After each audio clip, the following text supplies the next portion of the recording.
Xitoy Kompartiyasi 19-navbatlik Markaziy komitetining 7-umumiy yig'ini harpisida Xitoy virus yuqumi nurg'un joylarda davomli shiddat bilan tarqalmoqda. Almisaqdan beri Xitoy hukumati har qanday sonliq ma'lumotlarni yoshirib, saxtalik qilib kelgan edi. Lekin bu qitim 20-qurultayning o'ngishli ichilish uchun Xitoy virusini xalqni kontrol qilgan qalqonga aylantirib olgan.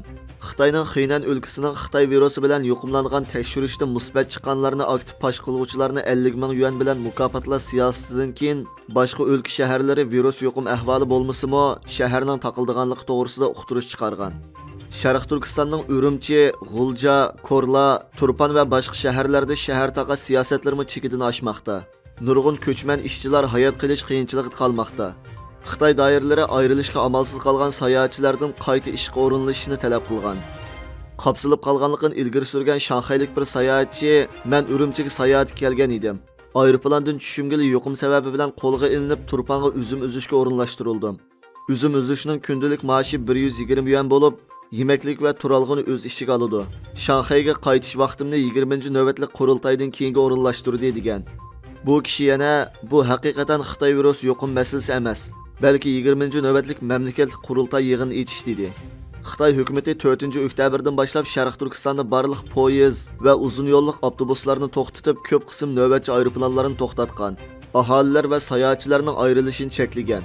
Ammo shaharning taqas sababidan ta'minot kamchil bo'lg'achqa, ijtimoiy aloqa supillarida to'xtamay yemeklik, dori va boshqa turmush buyumlariga bo'lgan ehtiyoj sin ko'rinishlar orqali o'ttirg'i chiqmoqda. Xitoy Markaziy komitetining 7-umumiy yig'ini bo'lsa, Xitoy Kommunistik partiyasining keyingi qaror rahbarlik guruhini saylash muqimlashtirish yig'ini. Ammo bu yilgi 7-umumiy yig'inni 1981-yildan buyangi Xitoyning eng g'alita va eng alohida umumiy yig'in deyishga bo'ladi. Bir tarafdan Xi Jinpingning JKPning hozirgi qoidalarini buzib tashlab, 3-qatim rais bo'lib qayta saylanib, atrofiga ishonchli qo'l chumoqchilarini muhim o'rinlarga qo'yish orqali o'zining ta'sir qo'lga kelgan o'rnini qo'g'dimoqchi.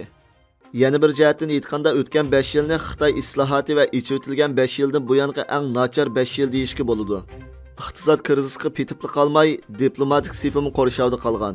Partiyadagi har qaysi guruhlarning manfaati ig'ir ziyonga uchrab, ichki kurash bir qadar keskin bo'lgan.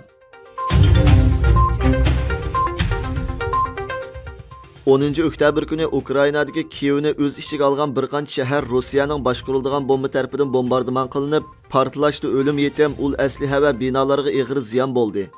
Bu mu Kiyevning necha oydan buyon tunji qitim hujumga uchrashi edi. Rossiya prezidenti Vladimir Putinning bildirishicha, bu bombardimon qilish harakati Qrim ko'vrikining portlanganligiga qaytarilgan inkos ekan. Rossiya bexatarlik kengashining muavin raisi kelgusidagi harakatlarining nishonining Kiyevdagi hokimiyatni yo'qotish ekanligini aytgan. Ukraina prezidenti Zelenskiy bayonot e'lon qilib, Putinning boshqariladigan bomba hujumining begunoh fuqarolarga ziyon solganligini qattiq aybladi. Aholilarga ba'zi rayonlarning toksiz qolganligini eskartib, kishilarning o'z bexatarlik uchun panohlanish o'rnida turishini aytdi. Amerika prezidenti Joe Biden Putinning boshqariladigan bomba hujumini aybladi va bu harakat Amerikaning Ukrainani qo'llash irodasini kuchaytirganligini bildirib, Putin va Rossiyaning vahshiyligi va urush jinoyati uchun javobgarlik tortilganligini aytdi.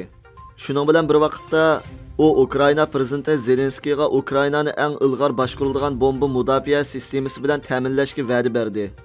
Buning bilan bir vaqtda Germaniya davlat mudofaa ministri mo Germaniyaning Ukrainaga va'da bergan tunji yurish mudofaa sistemasining pat yaqinda yetkazilganligini bildirdi. Irlandiya va Ispaniya taratqullarining xabari qaraganda, yerlik hukumat Xitoyning o'z davlatlarida saqchi mulozimat punkti qurganligini tekshirishga boshlagan.